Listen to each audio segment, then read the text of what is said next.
Greetings and welcome to Mount Olympus. I am Hercules Invictus, and today I'm doing mythology. I'm proud to bring you scholars from the edge of time with Michele, Brittany, Nicholas, Diak, and Cecily.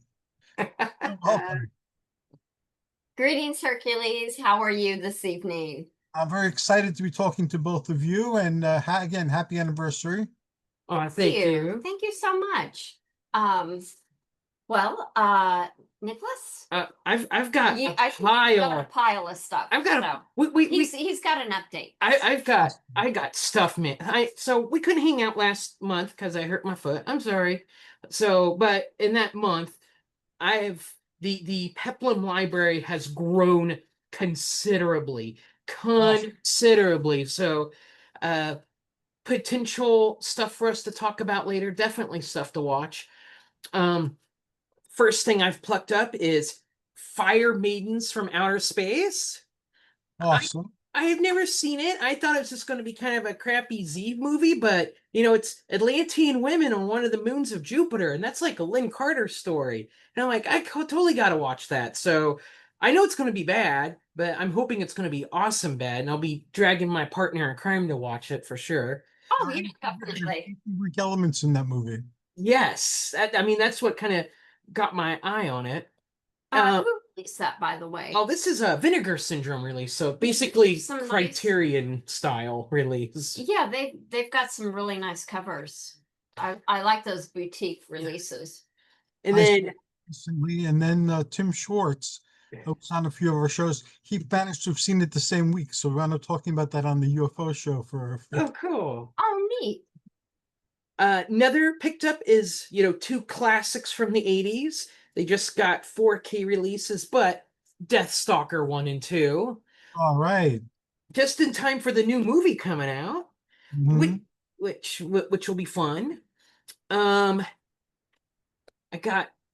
did not know that William Castle, who I always identify as the gimmicky horror guy who did House on Haunted Hill and The Tingler and stuff, he did some Peplum, and we'll talk how I've discovered that. But I picked up some of his Peplum films. I picked up gotta make sure the light Slaves of Babylon, and then a DVD that has 4 of his kind of historic epics in it. Serpent of the Nile, Charge of the Lancers, The Iron Glove, and The Saracen Blade. So those will be fun to dive into. And then, if you remember last year, a French company called Artis Films put out a box set of Castle of Blood, and it had bits of my essay in it. Well, they just did 2 new releases. I'm not involved in them, but I had to pick them up. But they just did the first Blu-ray releases of Hercules and Hercules Unchained. Oh, awesome. I don't know why these films have not been on Blu-ray before. They're super important. So they've got Blu-ray releases of little, like, a booklet and all that fun stuff. So yeah, nice stuff on there. So a big pile of some Sword and Sandal and Sword and Sandal adjacent films for the giant Peplum library. That is awesome. And for future episodes, as you pointed out, that is fantastic. Absolutely. So, Michele, you got something to share? Just that continue to work on the Mummy book. We're going through doing revisions based on the blind peer review that the book went through late last year, early this year. So that's going to be going back to the publisher in about another month or so. Yeah. So yeah, still hopefully on course for a 2026 release.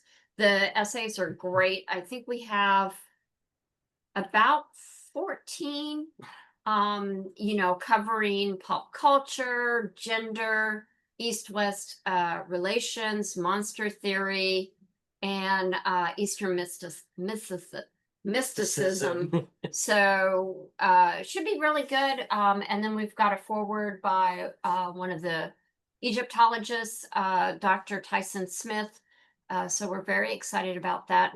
And for the true diehard fans of the 1999 Mummy movie will know his name associated as a consultant on the ancient Egyptian language that was included. He also worked on Stargate, the movie as well. So we're very excited to have him do a foreword for our book. So That is phenomenal. I'm a big Star fan. I have the movie, I have the books, I have the SG-1, I have Stargate Universe, I have Atlantis, I have SGU, all the. I have like a whole bookshelf with the first 3 shelves with nothing but Stargate. Stargate's such a great movie, but I think the series was quite wonderful as well because of the fact that you had more time to actually delve into other worlds and it had MacGyver. Yeah, real exciting. You know, it was a great vehicle for really exploring a lot of topics. So yeah, Cecily's right here. She's getting lots of attention. She's preparing her commentary for tonight. Yes, I'm sure. I think that's it for me, actually. All right, we were at an antique mall a couple weekends ago, just kind of rummaging around, and I came upon a lobby card. And I don't have any lobby cards of Peplum films, but this is what triggered the William Castle surgence of I gotta explore his work. But I found and bought a lobby card for Slaves of Babylon. Oh, wow. And, I'll get it framed and stuff because that's pretty cool. But when I saw it, I'm like, I've not heard of that one. And then I saw William Castle's name. I'm like, what is he doing there? I didn't know he did that kind of film. So a nice little, used lobby card. There's a stamp on it from someplace. I don't know, but it's cool. A cool little relic from back in the 50s. I have something to share too. Okay. Sword and Sandal Cinema is back on Facebook. Yay! Yes. And some of the shrines are back too. The shrine to the Mighty Sons of Hercules, the shrine to Reg Park, the shrine to Alan Steele, and the shrine to Steve Reeves are back. So I'm not going to introduce any more shrines because I have to slowly start getting the people back. And dribs and drabs. There were tens of thousands before. Now we have in the double digits, but we're getting there. Time to regrow. But you got this, dude. Let's see. I guess one of the big news is at the end of September, Michele and I will be in Wilcox, Arizona. There's an Edgar Rice Burroughs convention going on. Real quick while you chit chat. Oh, okay. Bravo. Congratulations. But what's that? A toast.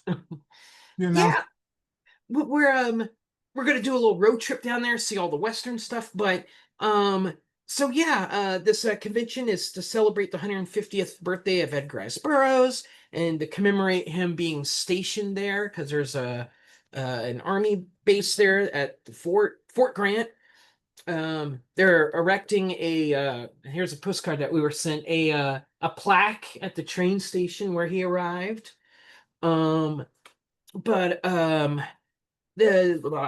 So recently I interviewed the guest of honor for the convention. His name's Jeffrey Marriott. He wrote Tarzan and the Forest of Stone. But this guy's done lots of stuff. He's written Conan books and whatnot. But I got to interview him. And then I will be doing a presentation down there. I'll be talking about when Tarzan went peplum in Tarzan and the Lost Empire, where he's in Africa, he finds a hidden valley, and it's full of ancient Roman folks, and he basically becomes a strongman character, like a machista type character. So I'll be giving a presentation on that story down there. So we're excited for it. It's our convention appearance for this year, and we're looking forward to it. We'll be vending and selling books and all that stuff. Yeah. And I think the last thing I got is my website. I have been cranking out comic book reviews like mad. I've reviewed 5 more issues of this Vanya comic, which is basically Girl Tarzan.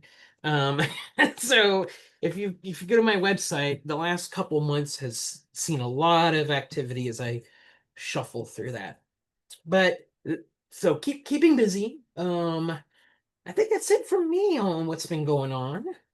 Yeah, just that I'm trying to get ready for the Edgar Rice Burroughs Convention, because I won't be presenting, but I will have books there, as well as some of my artwork. So I'll be selling artwork there, Awesome. projects and stuff. And plus we'll be checking out like the there's a grave there for one of the Wyatt Earp brothers, not Wyatt Earp, but one of the other brothers. There's the Rex Allen Museum. So we are going to totally turn tourist as well. Yeah, we've been wanting to go down there, and I know I've been wanting to see Tombstone Wilcox for a very long time, for many years. So I'm very excited for us to be going. And I think that's all the news that I have. Otherwise, Time to talk about tonight's movie. Yeah. So when we last left off, we talked about Clash of the Titans. The original. The original. So, Michele, what are we talking about tonight? Clash of the Titans. Clash of the Titans No. redo. So the 2010 Clash of the Titans, as we dive into the trilogy. All right, so plot synopsis. Fisherman Spiros finds a floating coffin at sea which contains Perseus and his dead mother. Spiros raises the boy as his own. Years later, while sailing a port, the soldiers of Argos topple a statue of Zeus. In the process, Hades appears, turns into a flock of harpies, attacks the soldiers, and sinks Spiros' boat, killing all on board except Perseus, who vows revenge.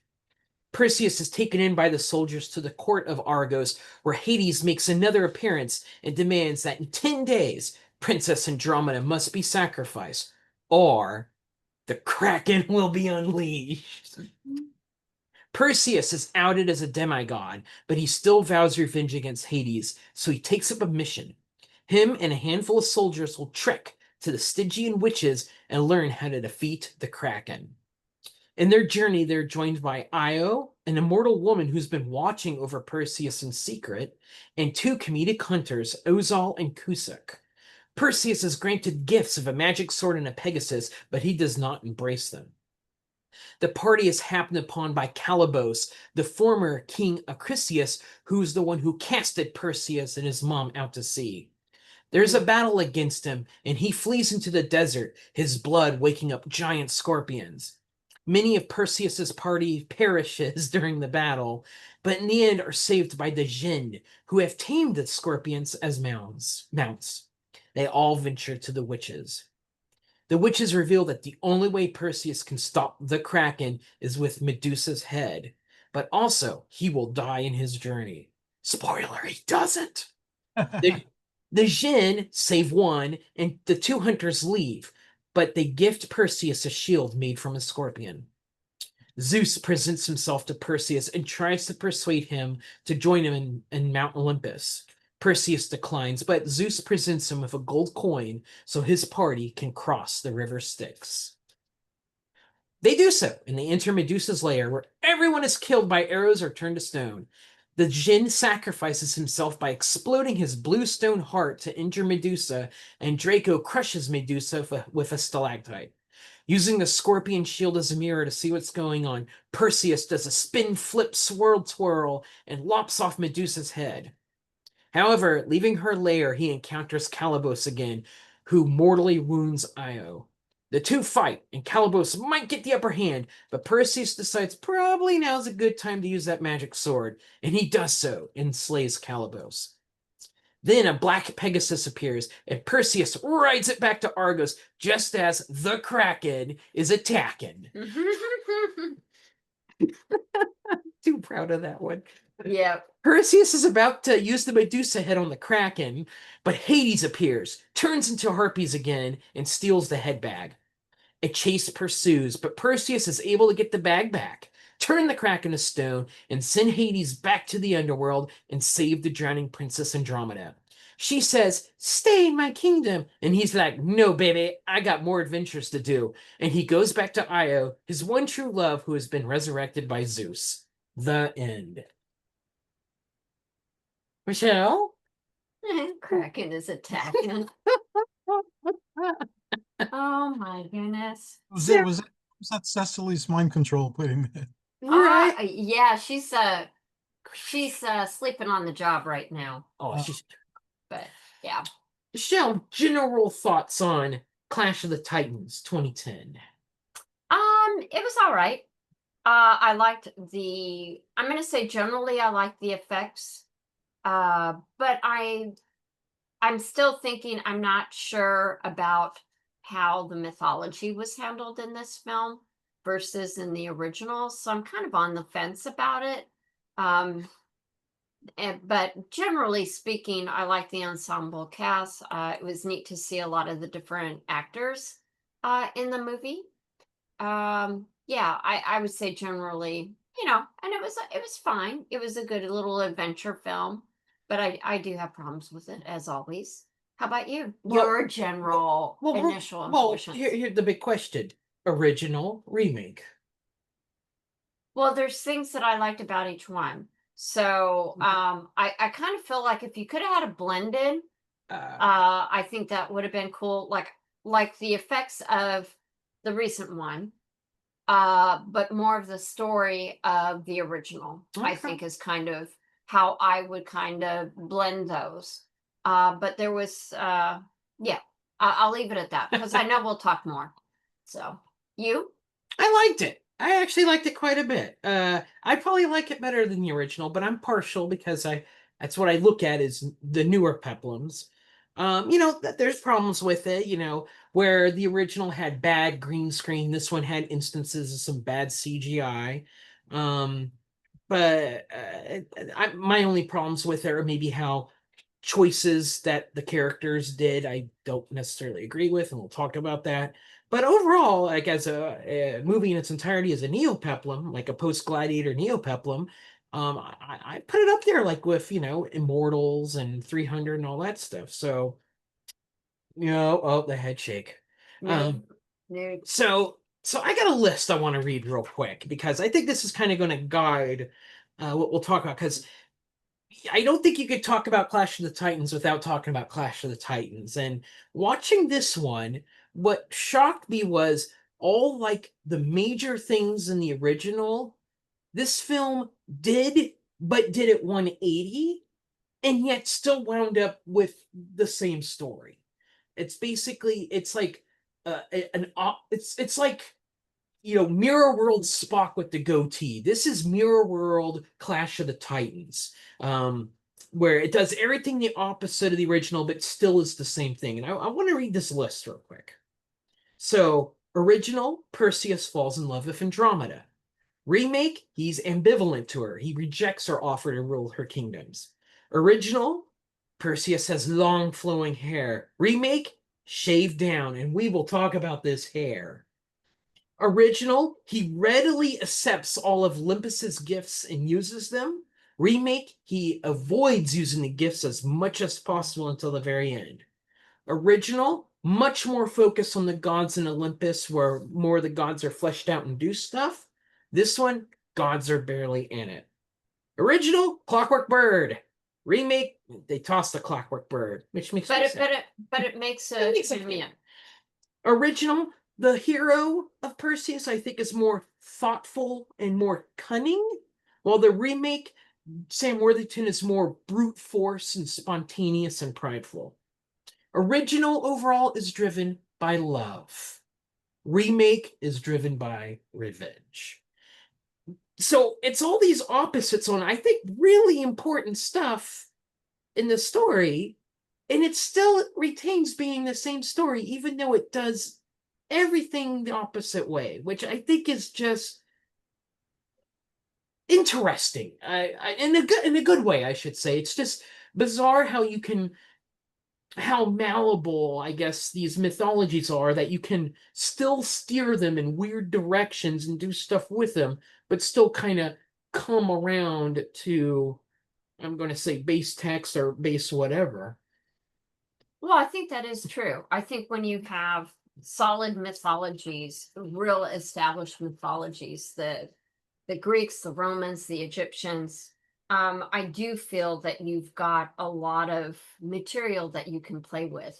And the fact that, as working on a book on the mummy, you know, we have so many movies about mummies, and they generally have a similar mythology that they use, and typically the mummy is killed at the end. I mean, you kind of hit the same ending with regards to a mummy creature that you would throughout these various movies.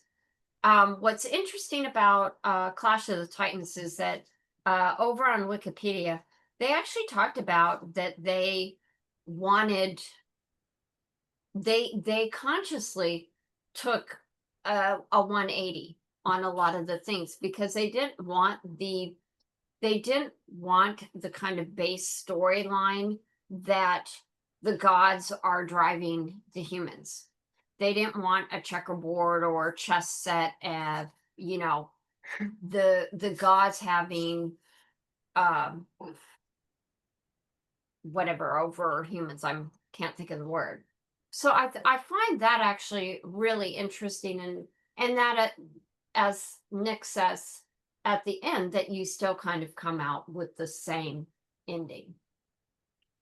I like that there's the gods aren't so relevant in this one. In the original, you know, there's a big focus on Maggie Smith and cameoing Ursula Andrews, even though she doesn't really do a lot, but they showed the gods. Says anything. You know, it's like Jason the Argonauts. It shows them more scheming, more you know, the world's their play field to kind of do what they want. And that's in this movie, but it's not the focus. It truly is that one of the focuses is on man does not need the gods. The man can do stuff on their own. And I think that, you know, that kind of central premise is more important in this film. It's definitely more important to Sam Worthington's character, who adamantly states multiple times, like, on his adventure, even though his adventure like costs the lives of other people when it shouldn't, it's that it, you know, he doesn't embrace the god's gifts. He wants to do this adventure as a man, not as a demigod. He doesn't use the Pegasus. He doesn't use the sword.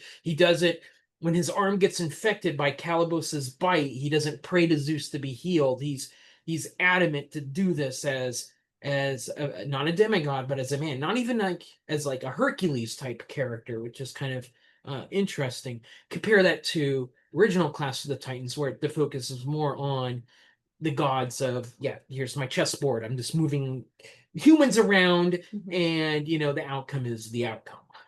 Well, and I think you make a good point there, because the interesting thing about this remake is the fact that they're looking at that that man has already moved away from the gods, whereas in the original, I do feel that we are seeing man has been working on moving away from belief in the gods, and the gods get their power from the people praying to them and giving alms, or you know, and having fear of them. What I do like about the remake is they actually spend a little more time explaining gods, titans, and then they go from there, which I think the original does kind of miss out on. The fact that you have the Olympus court, I'm going to say, with all the various gods there. In the original film, there was just so many, and they each have a little bit to say, but we really don't understand why they're invested so much in Perseus and his adventure, versus in this we know, I mean, we know in both that Zeus is the father, but I think that in the original you have more of Hera and her bickering and why she's taking offense to Perseus. Calibos is actually a totally different character in the original versus in the remake. This is where I take kind of umbrage, is the fact that they changed some of the characters around, which is fine. But I think you mess with a little bit of the mythology, and you kind of, you know, kind of backstep on some of the mythology. Like Hera, you never even see her.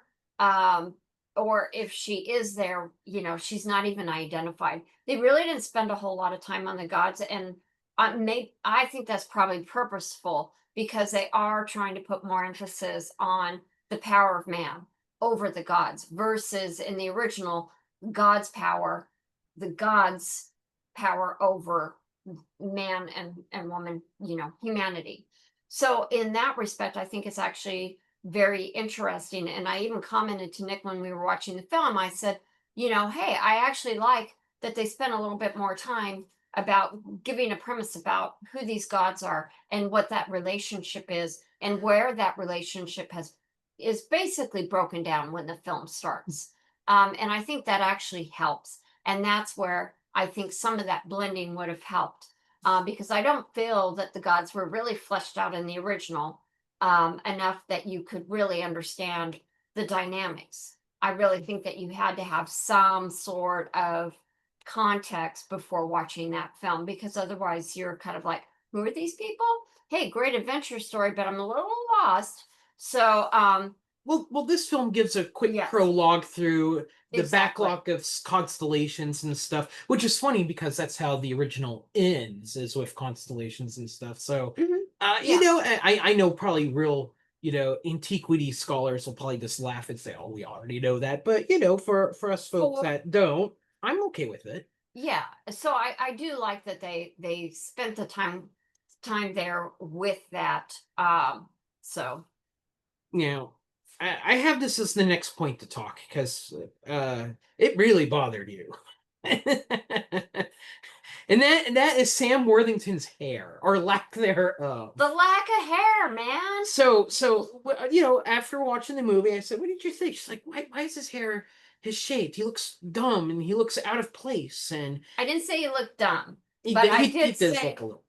but I did say he looked out of place. When you look at all the other main characters that we see through the film, Side note, just as a reminder, in the original, Perseus has this long flowing hair. Harry Truman before LA Law, okay? Before he got it all chopped off. But in this film, all the characters all have long hair. I do not understand why Sam Worthington is running around with almost no hair. I do. I know you've got a theory. I've got multiple theories. This was intense reflection thinking about this guy's hair. But I do feel that felt anachronistic. And maybe the fact that not everybody had long flowing hair back in antiquity, sorry, long day. But the fact that you're in a movie and every one of your characters has long hair, why does Sam Worthington not have a bit more hair? Even his adopted father, a fisherman, has long hair. So, and I mean, if all the long hair on all the characters, I'm going to be honest, doesn't look great. Okay. Like it should have been a little bit better instead of this wild hair and lots of curls. And I mean, it's just wig overload. But I do think that Sam Worthington needed a little more hair to kind of blend in. None of the gods had short hair when they did the court. So, and I'm sorry, he does stand out. Liam Neeson's wig had plenty of hair to go around. So go ahead with your theories. Okay, so one, purposely shaved because it needs to be 180 from the original Perseus to fit with everything else in the film. So I think that's a conscious decision. Original guy had long hair. This guy's going to have no hair. And I was talking to Michele. There was this period of time in video games at the time, the 2000s and 2010s, where generic bald guys were everywhere as the protagonists. And I went and looked this up, and I'm playing one right now called Elix, and the main character I play is a generic looking bald guy. But games like Hitman, Eat Lead, Matt Hazard, although that might be a parody, Too Human, Infamous, bald guys ruled the land, and I'm not sure why, but I think it has something to do with, at the time, a little before, actors like Vin Diesel, Bruce Willis, and Jason Statham had their, popularity going on. I mean, Bruce Willis has always been popular, but this was bald Bruce Willis now. But here's the deal. The director of this film, Louis Leterrier, looked him up. he did a handful of transporter movies with Jason Statham and a handful of Fast and Furious movies with Vin Diesel, and now he has Sam Worthington. I think this guy's, if he's an auteur, his auteur is I need bald guys in my action film. Anyway, there Well, was this and cultural zeitgeist that you needed Yeah. bald action guys at the time, and this was one of the movies during that time. Well, he does stand out, but I think he stands out for the wrong reason. Yeah, to me, what he looks like is if you took him out of the movie and put him like in a war movie of the period, like a Hurt Locker type movie or a Jarhead movie, he looks like someone who would be in a like Iraq War type movie, which were coming out during the period as well, you know. He was in Terminator So, Sal yeah, Salvation. Salvation. I like Terminator films. So I want to put this out there. I like Sam Worthington as an actor. Mm. I just think that his visual personage in the film was anachronistic, given the fact that everybody else had a lot more hair. And I mean, I hate to call it out, but I do feel that it does kind of break the wall of, you know, being able to suspend disbelief that, you know, the story is real. Because I do like him as an actor and I think he does great work. I think he's underrated oftentimes, but he shows that he's good at action. He's got good emotions. I mean, I think that was one of the things that we talked about with the Terminator film, is that he really gave a very good performance in there, and he was He's a able similar to show. character. He's a I hate to say it, well, he's not an unstoppable killing machine in this, but he might as well be. He's a demigod and he doesn't know it. And in that film, he's a Terminator and he doesn't know it. Yeah. It's just interesting. Yeah. So I think a big thing to bring up when we brought this up during the original movie is kind of what makes a hero. And, you know, the big question I think we had during Clash of Titans 1 was Perseus readily embraces all the gifts that he gets. The Pegasus, the invisible helmet, the shield, the sword, and plus all his companions. And, you know, the question is how much of his hero's journey could he actually do on his own, by his own strength or his own wits or his own cunning, versus, you know, how dependent he is on external factors, the gifts and the other people. And the thing is, this movie I think challenges that a little bit because Sam Worthington makes an extremely conscious effort to not use all that stuff. Although, you know, he's still at the whim of, you know, other people carrying him around. You know, that's typical in an adventure film. You party up as you go. Well, and you always have your sidekicks that help you along the way, but at the end, you do have to do that, the last bit of the journey alone. The other interesting thing is that in the original film, the gifts were different. He got the sword, he got the helmet, and he got the shield. And then he had to domesticate, or I forgot the word, when you have to basically break in Pegasus, which was a white horse. In this, again, doing a 180, Pegasus is actually a black horse. He doesn't break them in. The gifts are different. Well, he gets the sword. He's given the sword. He's not given a helmet. He is not given a shield. The shield is actually made by a man. other people. Yeah, it's made. It's not by one of the one of the groups in his party. Yeah. But the weird thing is even though the Perseus in the remake, he truly tries to go as much as he can doing it, and he says it many times. I need to do this as a man, and but at the end, Zeus appears and he even calls him out on it. It's like, you could not have done this journey without the gifts I gave you. He says that at the very end of the film, which is true. I mean, at the climax of the film, would Perseus have bested Calibos without the magic sword? Probably not. Could Perseus have gotten back to Argos and the Medusa's head without Pegasus? That's a definite no. He needed Pegasus to do that. Yeah. But, you know, compare that to the original film where that Perseus just readily... No, he embraces him so much that he loses stuff, and it's just like, I just lost my toy car. You know, he loses the magic helmet in the swamp, and I'd say it's no biggie because you could probably still use that magic helmet to do other things maybe. But oh, and then the Clockwork Owl, which I think we talked about in the original film, is the Deus Ex Machina, saves the day. I don't know how many times. And in this film, he's like, "Hey, what about this Clockwork Owl?" I forget about it.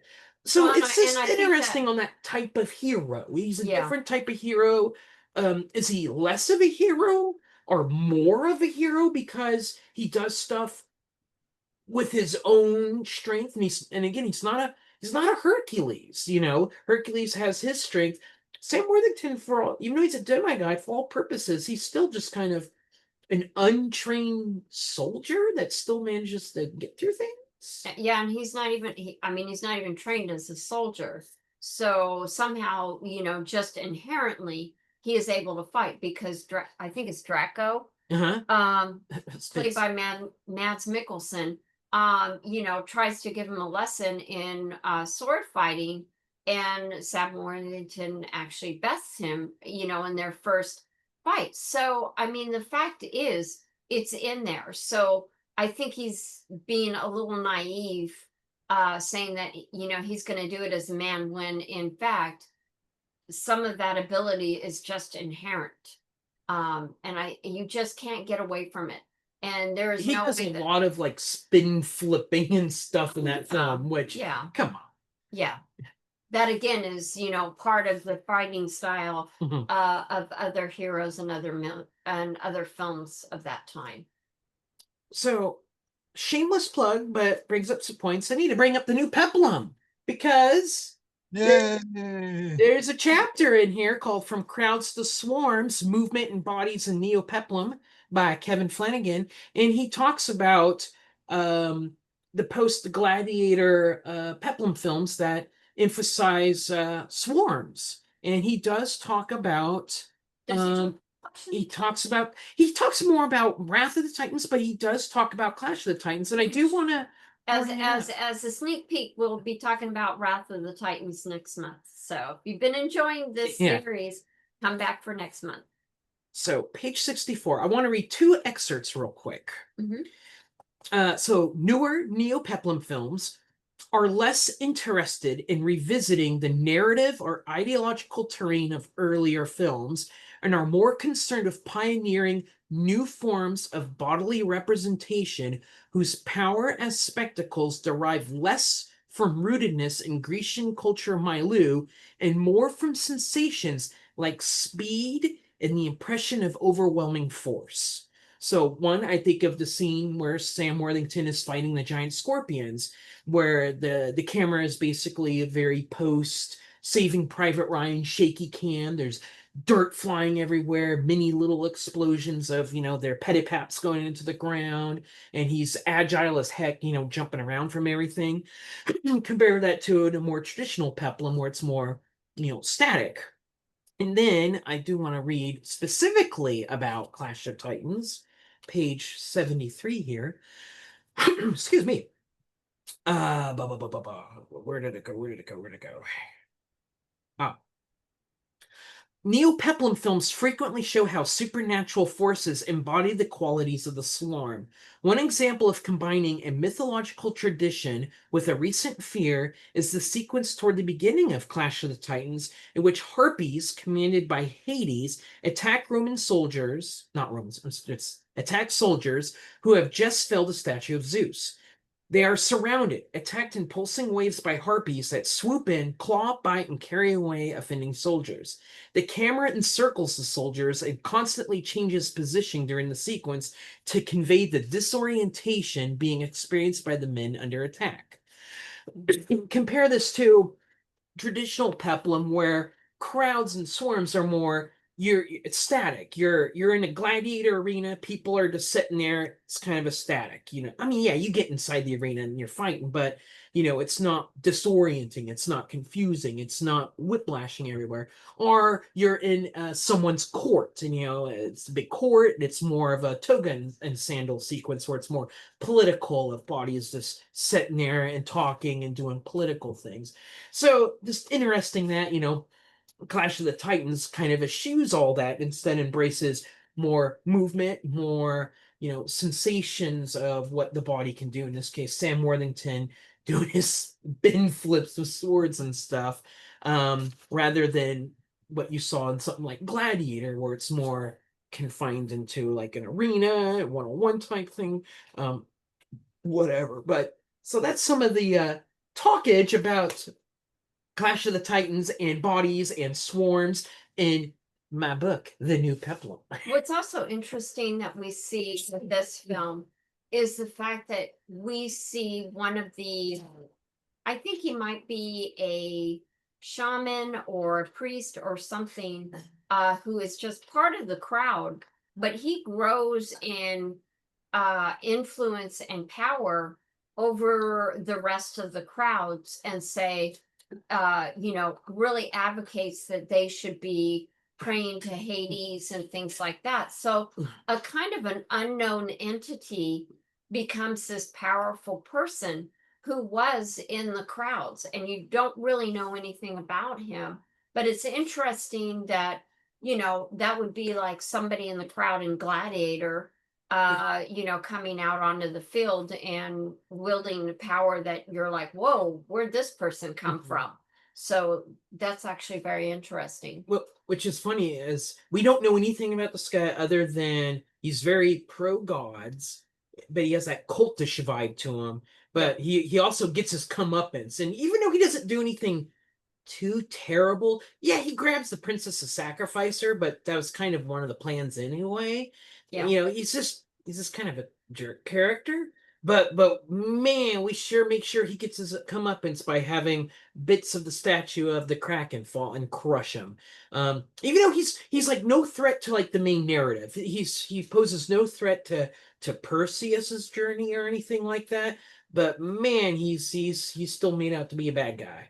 Well, and I think that's a nod to the original film, and I think also to some of the mythology around Perseus and Andromeda, is the fact that how much power the priests had over making sacrifices and kind of controlling that narrative. I mean, we even see that in ancient Egypt, where the priests had a lot of power. When I went, I still remember this, when I visited Egypt many years ago, walking around some of the temples, that one of them had almost like this, it was almost like a window behind what would be a statue. And the archaeologist or the Egyptologist was saying, yes, you had a priest back there that could basically kind of manipulate whatever, the statue that was there, to make it seem like the god's been heard, or the god is displeased, or the god wants this done. And so there was a lot of power, and I'm kind of thinking in the that pyramid film we watched a couple months ago. Just but I think it's just called The Pyramids or whatnot. But that there's a guy that's behind the statues that talks to the statues and commands there. It's the one where they get the Jewish architecture to design his tomb. Okay. I And do remember. Okay. Yeah. But what you're talking about was like one of the sequences. Yeah. Of the film. So I do kind of wonder if that's like kind of a nod to some of that. Because I don't think we had an overwhelming amount of that in the original, although they dropped the entire thing with Andromeda and the puzzle that had to be solved. Which by I'm each okay with. It was kind of a lame thing in the original. I think it was a little long-winded. They took way too long with Perseus riding the Pegasus to where Calibos was. On the subject of Andromeda, and I'd say love and maybe sex in a way, because Andromeda is the big driving force of the original. Andromeda basically has nothing to do in this film, and that's fine. She doesn't go on the journey with him or anything. Perseus is not in love with her or anything. She's just there in the very beginning and there at the very end. But she's one of the few female presences in the film. But this film is extremely conservative in its sexualness. We've talked about older peplum films. You have the vamps, the dancers, the seduction sequences, the belly dancers, the emphasis on strong men in their bodies. There is almost none of that in this film. So you don't think that Io was kind of sexualized when She was Just in the chair and boat scene. That's your fake sex sequences in Yeah. the chair. But take away that one sequence. There's no scene where like Sam Worthington is shirtless, you know, in True. his cell or taking a bath. None of the soldiers go shirtless or anything like that. The original one had nudity. You got to see little kid butt and you got to see boobies. There is no nudity in this. I don't even think there's really any kissing except until the very end. It's extremely conservative on sexuality, but also its emphasis on a body where other peplum films might emphasize, you know, the strongman body or whatnot. This one more emphasizes what can the body do, i.e., you know, sword fight, jump around, and all that stuff, rather than this is what the body looks like. And they kind of grow, you know, okay, there is one exception to that, and it's one of those 180 flips where in the original Medusa is portrayed as extremely grotesque looking, but the Medusa in this one has this stunningly beautiful face, but that's really the extent of it. This movie doesn't go too much into body centricism as other peplums would do. In fact, it's more like Gladiator in that way, the more toga and sandal films that are more, you know, emphasizing on other aspects of the stuff. So just kind of interesting, especially, you know, compared to when we watched Immortals, where that has Henry Cavill. I think he's shirtless through, you know, most of that movie, but you know, that's The Witcher. Come on, that's Superman. Come on. So just kind of interesting that this movie is more chaste when it comes to newer, and it, you know, the thing is, it didn't need to be, but you know, they I think this movie was still rated PG-13 when you probably could have done an R-rated film, but now they still try to kind of keep it, I don't want to say kid friendly like the original, but still accessible to kids. I don't know, just in Merchandising, maybe. was there merchandising for? I know Yeah, there's a video there was game. a PlayStation 3 Yeah. video game. There were a bunch of toys, so they might have had that into Merchandising. Yeah, it's interesting. They give a little bit of history about Medusa in this film. You know, basically that you know, she was cursed even though she wasn't at fault, you know, when Poseidon went after her. Io refused the advances of somebody, so she became ageless. So you know, just kind of interesting that The women are punished in this film because they refuse the advances of gods, which is which doesn't do much, I think, for people to endear themselves to them. You know, Zeus is like, people hate me. Well, what should we do about it? Let's punish them some more. Then they'll love me. I'm like, that's not how that works. well, but- that's also Hades, and Hades has had his own agenda. But even, you know, yeah, the wife, the daughter's sister, and the mother of Perseus, you know, they all perish. So you know, being a woman back then was not good. Cassiopeia gets turned old and dies. Io dies, but she gets brought back to life. The sister dies. Yeah, the mom. Yeah, if you're a woman in this film, you don't fare well. Yeah. Well, also, you know, a lot of the soldiers die when they're at the Medusa's temple, which makes sense, you know. This is true, but let's put it this way: 100% of women in Clash of the Titans dies. Not 100% of the men die. So if you're a dude, you have a greater chance of living through this film. Andromeda and is really the only main character woman-wise, and she's not even a main character. Oh, but she does get drowned. That's right, but she does get saved at the last minute. This is true. Yeah, so she's okay. So there's one lady who almost still, if you were a lady in the Clash of the Titans universe, it doesn't bode well for you. Yeah. Now, apparently, there just real quick, like there was supposed to be a alternate ending. What? Yeah. Wait. He doesn't. I'll be honest. That does make sense because it did seem out of the blue. Like, hey, here's your dead lady back. Woohoo! That was kind of you know. Yeah. Let me get back to that. There's a different one. There was an alternate ending. Alternate ending. So after defeating the Kraken and Hades, Andromeda falls into the sea. Perseus dives in to save her. When he reaches her, he embraces her with a passionate kiss, indicating they have fallen in love. After reaching the shore and regaining consciousness, Perseus tells Andromeda that he will return. Getting on Pegasus, he flies to Mount Olympus and confronts Zeus, stating that he does not wish to be one of them. After slamming his sword into the gods' map and shattering the models of every living person, he flies on Pegasus over the sea, presumably back to Argos. That's the alternate ending. I sort of see that, but in order for that ending to work, you had to have more Perseus Andromeda stuff in the beginning to establish that he becomes smitten with her.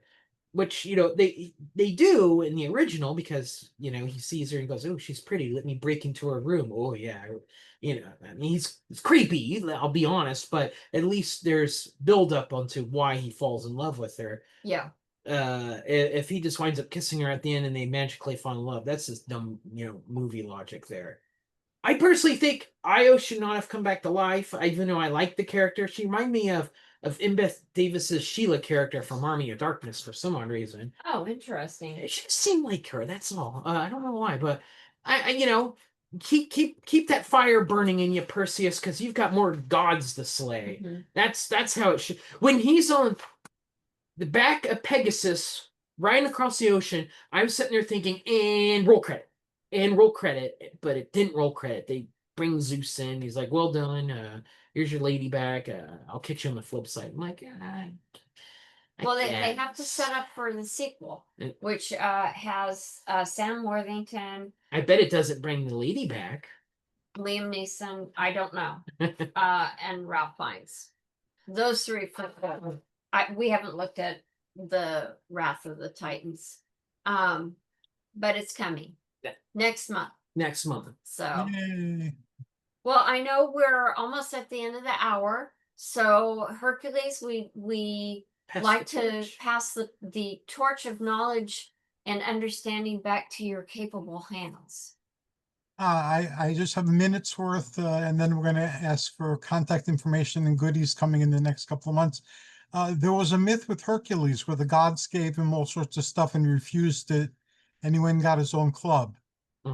So part of that could be based on that. I remember when I first saw the movie, because I'm Greek and my spirituality is Olympian, that I thought Perseus was snotty ingrate, because here they're trying to make his path easier and he's acting like a teenager. It's like, what do you call it? I'm gonna cut my hair short because you want it too long. Yeah. I don't want your car, or your scooter. I'm gonna gallop, on my own. I don't need you. I'm not going with the man. So that's what it seemed like to me when I first saw the movie. And there was some merchandise. I know there was a movie. There was a movie made, a cartoon made of Wrath of the Titans that was based on the original Clash of the Titans. That came out around the time that the new Wrath of the Titans came out, and the video game was very similar to the movie, if I remember, in terms of the monster fighting sequences. Okay. I think I need to pick up a game for the Xbox. Yeah, I don't know if it came out for the Xbox or just for the PlayStation 3. I got it for the PlayStation 3. They mention it in here. Let's see. Oh, Xbox 360. All right. It's forwards compatible with our Xbox. Came out in 2010. So. Man, that's and 15. just as a closing remark, apparently this movie was rather successful. It was considered success. Budget was 125 million. Box office was almost 500 million. Oh, So, wow. That was successful. successful at the time. Yeah. There is still life in these old peplum bones. Mm-hmm. Yep. So how can people find the scholars from the edge of time? Where can they go to find out your fanes and your temples and your sacred places? I have a website I don't keep up to date. I'm too busy right now to do that. Shame. I know, Shame. but You I have do so much to tell the world. Yeah. I do have an author page on Amazon, sorry. But I do have one there so you can see what books I'm in and have worked on. And I have Facebook. If you love cats, you'll see a lot of them on my Facebook page, my personal page. Nick is the social media who's right on it and has a list of all of our scholars from the Edge of Time as well as his own stuff. Yeah, so let's go to nickdiak.com. It's regularly updated. I had a running streak there of updated every week for a couple months there. Oh, I was so proud of myself. But yeah, nickdiak.com, you can see just some of my online writing. You can see my bibliography of all the stuff I'm working on, an index of all the podcasts that we do, news, all that fun stuff. So it's a good hub, that's for sure. And I am forever grateful to the scholars from the Edge of Time, not only for their friendship and for being such cool people and very informative and entertaining, but before I became a published author, except in like local newspapers, magazines, and people wrote about me in a couple of books. They had chapters on things I was doing in human services. But the scholars from the Edge of Time suggested I get involved by submitting to anthologies. And now I've submitted to so many anthologies and published, and most people consider me prolific, which I never thought I'd be considered. So I can't thank you enough for that. Thank you again one more time. I'm looking forward to talking with Michele in a couple of days, and I'm looking forward to talking to both of you again next month. Thank you, and great success at your convention coming up. Thank you, Hercules, and hope you have a wonderful evening and rest of the week. And thanks to all of our listeners and watchers who tune in to listen to what we have to say about some of the different pop culture movies and so forth out there. And Spunky says hi too. Yes, Spunky says Hi, hi. Spunky. Thank you once again. Good night.